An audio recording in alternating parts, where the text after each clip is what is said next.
In today's lesson, we are focusing on the engaging in argumentation from evidence, and the claim or the argument that they're going to come up with is whether or not vaccines should be mandatory or mandated by the government. I think this one is really easy to see.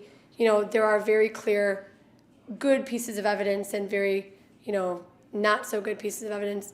One of the things I showed related to this topic was the original Jenny McCarthy interview that came out where she spoke out against vaccines and said that they for sure cause autism. And so we talked about how, is she a credible source?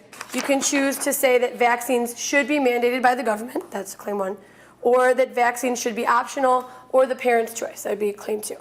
Okay? In your group as a table, you can decide to claim whatever you'd like. This is your opinion, it's your thoughts. The only thing I'm going to ask is that you base it on actual evidence. And once your group has come up with 3 pieces of evidence that you all agree on, that you all really like, you're going to record them on the whiteboard. And then at the end of class, like the last 10, 15 minutes, we're going to sort of present our arguments or our evidence to each other. Okay? And then we're going to sort of evaluate each other's evidence or supporting details. Okay? How well did you make your claim? So I feel like if the government were to mandate it, it would just be a safety precaution. Yeah.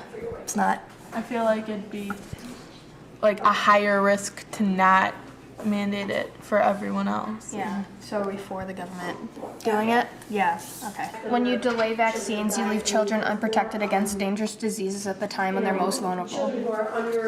And then in 2008, for example, 3 of 5 kids in Minnesota who developed invasive Hib disease, one of whom died, had parents who had chosen to postpone vaccination. Vaccines can cause serious and sometimes fatal side effects.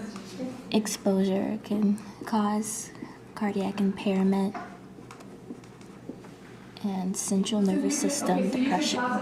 So tell us your claim first. Government mandation of citizens' vaccinations should be in effect for the benefit and overall well-being of the citizens. A 1998 study that claims to have found a link between vaccinations and autism, and that study was later debunked. I'm saying that I like their evidence about the rumors of autism being debunked and false, and they're not linked to vaccines.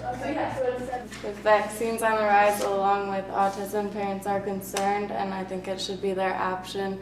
Vaccines may be linked to learning disabilities, asthma, autism, diabetes, etc. And the yeast proteins can cause migraines, irritable bowel syndrome, and other stuff. And they are found in PCV, HPV, the DTaP, hepatitis A, hepatitis B, and many other vaccines. I get religious reasons. You can only go so far if you're in a certain religion that limitates you from vaccinating your child, but do what's best for your baby. Yeah, but if you think that you don't want to get your kid vaccinated, fine, but then don't send them to school where they could hurt other kids. Today, they were focused on finding evidence just to support one side. And then the source of the evidence, we're going to talk about where they got the evidence from, what sources are more credible or less credible. So for the example I gave them is, if you're looking at a blog from a mom who has a child, that might not necessarily be considered credible sources of scientific evidence versus a study done by a doctor where they had a large sample size and they controlled for variables. That's a much stronger piece of evidence. And so we emphasize that, or we will emphasize that in this lesson going forward.